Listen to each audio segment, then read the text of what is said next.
हाय यार, आज हम कंडीशनल स्टेटमेंट्स पढ़ेंगे पाइथन में। कंडीशनल स्टेटमेंट की पहले ज़रूरत हमें क्यों पड़ती है। कभी कभी क्या होता है कि हमारे पास कुछ इनपुट आता है और हमें उस इनपुट के बेसिस में कंडीशन चेक करते हैं कि ये कंडीशन ट्रू होगी कि नहीं, और उसके बाद अगर कंडीशन ट्रू होगी तो कुछ पार्ट ऑफ कोड चलेगा और फॉल्स होगी तो डिफरेंट पार्ट ऑफ कोड चलेगा। कैसे काम करता है आप इधर इस डायग्राम में देखोगे। लेफ्ट साइड इस पर इनपुट है, इनपुट आता है, फिर इनपुट के हिसाब से कंडीशन चेक करते हैं। अगर कंडीशन जो भी इवैल्यूएट करेंगे, कंडीशन यदि ट्रू हुई वो स्टेटमेंट 1 स्टेटमेंट 2 चलेंगे, यदि फॉल्स हुई तो स्टेटमेंट 3 एंड स्टेटमेंट 4 चलेगा। आपने देखा होगा ये कैलकुलेटर के इनपुट में जब हम देते हैं कैलकुलेटर में इनपुट, सपोज हमने ए बी और प्लस साइन देते हैं तो क्या होता है कि वो जोड़ देता है दोनों नंबर्स को, और यदि हम निगेटिव देते हैं तो वो दोनों नंबर को घटा देता है। तो ऐसे ही आप देखिए इनपुट में मान लीजिए कैलकुलेटर का इनपुट है, कंडीशन से कि कौन सा हमने ऑपरेशन दिया, और उस ऑपरेशन के बेस में यदि सपोज मान लो हमने पॉजिटिव में हम सोच रहे हैं कि अगर हम प्लस साइन आएगा तो कंडीशन ट्रू होगी तो स्टेटमेंट 1 स्टेटमेंट 2 चलेगा, और यदि निगेटिव आएगा तो स्टेटमेंट फॉल्स होगा और स्टेटमेंट 3 एंड 4 चलेंगे। पाइथन में एज ए कंडीशनल स्टेटमेंट हम यूज़ करते हैं if else, if else and nested if else. हम चारों के बारे में बताऊंगा। आप मैंने यहाँ पर समझा रखा है, आप मेरे गिटहब में जाओगे, मैंने सबका एक्सप्लेनेशन दे रखा है। इफ़ बेसिकली पहले होता क्या, हम कैसे लिखते हैं पाइथन में। हम पाइथन में कैसे लिखते हैं, पहले इफ़ लिखते हैं, फिर एक कंडीशन होगी, फिर सेमीकोलन लिखते हैं, फिर उसके नीचे अपना कोड लिखते हैं जो हमें करना होता है। जैसे हम यहाँ पर लिखते हैं कि मान लीजिए हम ये वाला कोड है जो एग्जांपल, हम इसे कॉपी पेस्ट कर लेते हैं यहाँ पर। हम क्या करना है कि हमने क्या करिए इक्वल टू 8 मान लीजिए एक नंबर है, और हमें चेक करना है कि जो पॉजिटिव जो नंबर है वो इवन नंबर है या ऑड नंबर है, राइट। हमने इक्वल टू 8 मान लिया, और हम इवन और ऑड कैसे चेक करते हैं, यदि हमने 2 से डिवाइड हो जाती है वो नंबर और रिमाइंडर 0 आता है तो इवन नंबर होती है, यदि रिमाइंडर 1 आएगा तो ऑड नंबर होती है। हमने ये रिमाइंडर कर लिया, और हम परसेंटेज साइन यूज़ करते हैं रिमाइंडर फाइंड करने के लिए पाइथन में। हमने यहाँ पर चेक करते हैं रिमाइंडर इक्वल टू 0 है, इवन नंबर होगा। आपको पता ही है कि 8 इवन नंबर है, तो अगर हम इस ब्लॉक को रन करते हैं क्या है कि इवन नंबर आया, राइट। अब हम एक और भी एक कंडीशन लिख सकते हैं। हाँ, पहले बताता हूँ कि आपको इफ़ कंडीशन की कैसे लिखते हैं। ये पहले इफ़ हमने लिखा, फिर हमने कंडीशन लिखी कि रिमाइंडर इक्वल टू 0, फिर सेमीकोलन लिखा, फिर उसके फिर अब क्या जो भी अब चीज़ें आएंगी ना इफ ब्लॉक के अंदर, वो हमेशा इस इफ से 4 स्पेस के बाद आएंगे। अगर आप टैब दबा दोगे तो 4 स्पेस का एक टैब होता है, वो टैब अपने आप पहुंच जाएगा। आप स्टार्टिंग से नहीं कर सकते, स्टार्टिंग में होगा कि वो इफ ब्लॉक के अंदर ही नहीं है। बेसिकली जैसे ये है हमारा, चेक किया और हमने इधर चेक एक कर दिया डन, सपोज मान लीजिए। आपने देखा कि यहाँ पर मैंने स्टार्टिंग से नंबर से विदाउट स्पेस कर रखा है, इस इफ से 4 स्पेस नहीं दिया, राइट। अब देखना, अब डन भी रन होगा क्योंकि डन इसके इफ के अंदर नहीं आएगा। देखो डन भी प्रिंट हुआ, ये डन, और इवन नंबर भी प्रिंट हुआ, राइट। अगर आपको इफ के अंदर पूरे ब्लॉक लिखने हैं तो इफ से जहाँ से भी इफ स्टार्ट होता है वहाँ से 4 एक टैब दबा दीजिए, फिर वहाँ से लिखना स्टार्ट कीजिए। वो ब्लॉक क्या होगा कि वो इफ के अंदर आएगा। बेसिकली कॉलन के अंदर जो भी जब भी हम कॉलन लगाते हैं उसके बाद एक नया ब्लॉक स्टार्ट होता है। अब क्या है कि हम मल्टीपल इफ लिख सकते हैं। सपोज ये हमने इवन नंबर के लिख दिया, हमने ऑड नंबर के लिख दिया कि ऑड नंबर, राइट, ये लिख दिया, फिर हमने प्रिंट किया। क्या हुआ, इवन नंबर ही प्रिंट करेगा क्योंकि 8 क्या है इवन नंबर। अब इसकी जगह हम 9 कर देते हैं। तो 9 तो ऑड नंबर है, राइट। और 9 तो ऑड नंबर है, तो हम क्या करेंगे, ये इसने क्या प्रिंट कर दिया, ऑड नंबर, राइट। अब कर क्या रहा है, हर एक जो भी इंडिविजुअल इफ होगा ना, क्योंकि ये इफ इस सेमीकोलन के बाद नहीं है, सो बेसिकली एक इफ दूसरे के अंदर नहीं है, ये दोनों इफ इंडिपेंडेंट हैं, राइट। सो दोनों ही कंडीशन चेक कर रहे हैं, बेसिकली ये भी चेक करेगा कि 0 के बराबर रिमाइंडर की नहीं है, तब अंदर जाएगा, और ये चेक करेगा कि 1 के बराबर की नहीं है।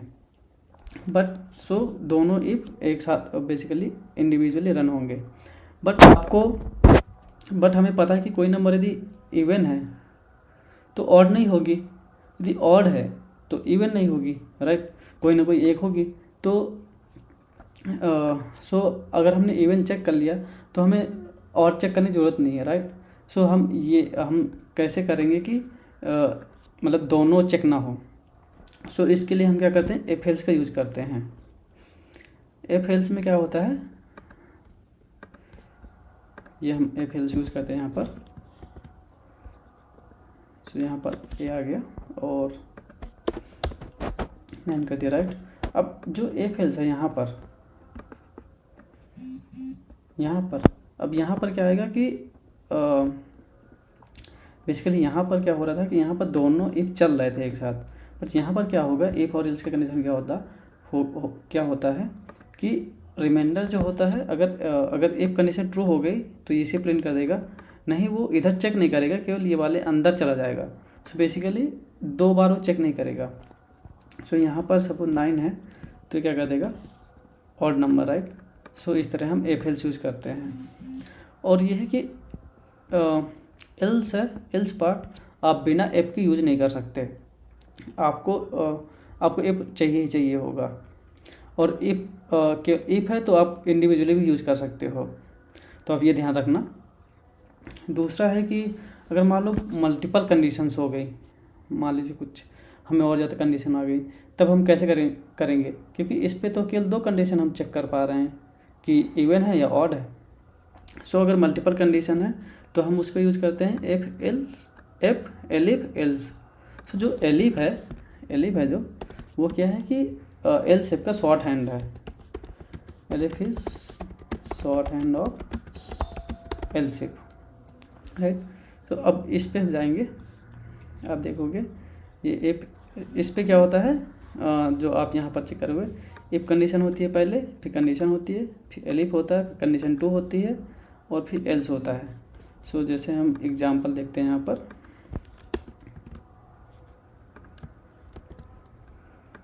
हमने क्या किया, अब हम यहाँ मान सपोज हम चेक करते हैं कि कोई नंबर पॉजिटिव है या निगेटिव है, राइट। बट आप पता है आपको कि 0 क्या होता है, 0 ना तो हम पॉजिटिव में उसे काउंट करते हैं ना निगेटिव में काउंट करते हैं। तो हम कैसे करेंगे, राइट। सो हमारे पास 3 कंडीशन हो गई कि तो जो नंबर आ रही है वो पॉजिटिव है, या फिर जो नंबर है वो निगेटिव है, या फिर हमें एक 0 अलग से फाइंड करना पड़ेगा कि 0 है तो बेसिकली वो तो ना पॉजिटिव ना निगेटिव। तो अब यहाँ पर चेक करोगे ए इक्वल टू सपोज मान लो 10, तो क्या करेगा, ये ए ग्रेटर देन 0 है तो पॉजिटिव नंबर प्रिंट कर देगा, राइट। सो यहाँ पर क्या आ गया, पॉजिटिव नंबर, राइट। अगर हमने -10 कर दिया तो क्या इसने प्रिंट कर दिया, निगेटिव नंबर, क्योंकि यहाँ पर आएगा और ये 0 बेसिकली -10 0 से बड़ा नहीं है तो यहाँ पर नहीं जाएगा। फिर यहाँ पर चेक करेगा कंडीशंस, यहाँ पर इसने चेक किया 0 से छोटा तो इसने निगेटिव प्रिंट कर दिया। मान लीजिए कि हम 0 कर देते हैं, तब क्या करेगा, तब देखो आया 0 is neither positive nor negative, क्योंकि इसने ये वाली कंडीशन चेक की, नहीं वैलिड ट्रू नहीं आया। फिर इसके बाद इसे एलिफ कंडीशन चेक किया, इसमें भी फॉल्स था, सो इसने ये वाला रन कर दिया। तो ऐसे होता है एलिफ कंडीशन, राइट। मान लो हमें एक कंडीशन और ऐड करनी है, हमें ऐड करना है कि जो नंबर पॉजिटिव नंबर आ रहा है वो 10 से बड़ा है कि नहीं है, तो हम एक एलिफ और लगा सकते हैं, बेसिकली यहाँ पर एलिफ और ए ग्रेटर देन 10 मान लीजिए हमने यहाँ पर कर दिया, और प्रिंट कर दो number is positive number is greater than 10, right. So हमने यहाँ पर 15 कर दिया।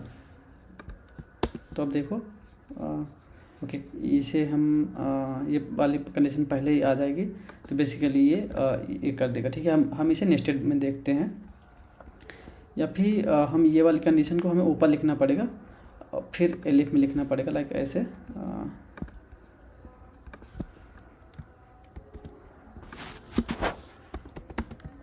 इफ एंड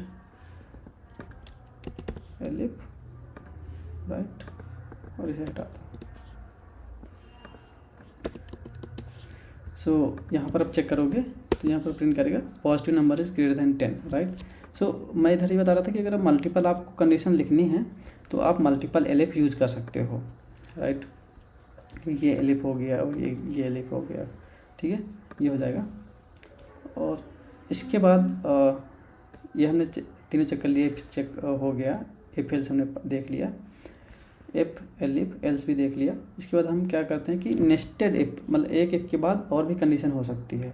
सो मान लो इसका क्या होता है, जो भी सिंटेक्स होता है, अब यहाँ पर चेक करोगे इफ, फिर कंडीशन 1, फिर उसी जो भी कॉलन के अंदर है उसके बाद देखो स्टार्ट हो रहा है यहाँ से इफ, राइट, फिर एक कंडीशन, फिर यहाँ पर आप जो भी प्रिंट करना हो करोगे, फिर यहाँ पर लिखोगे। तो सपोज ये हमने कर लिया कॉपी,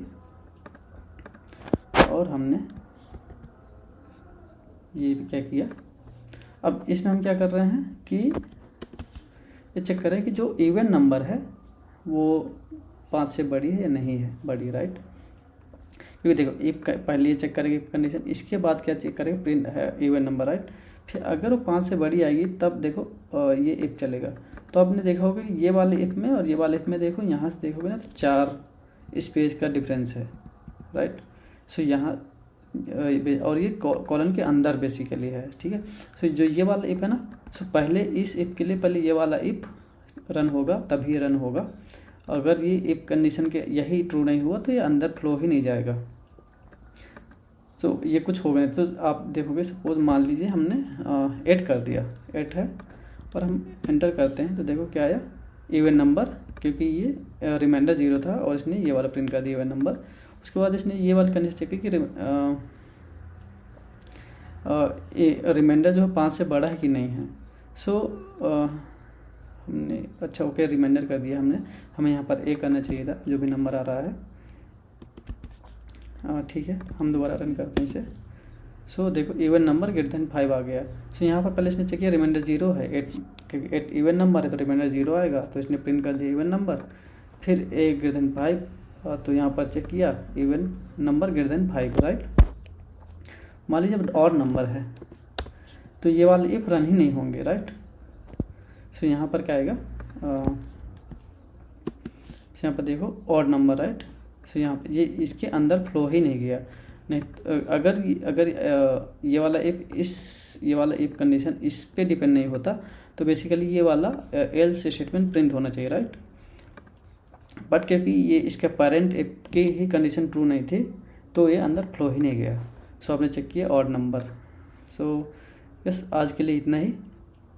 इसके देखते रहिए, इसके बाद हम इसी कंडीशनल स्टेटमेंट को यूज़ करते हुए हम कैलकुलेटर बनाएंगे।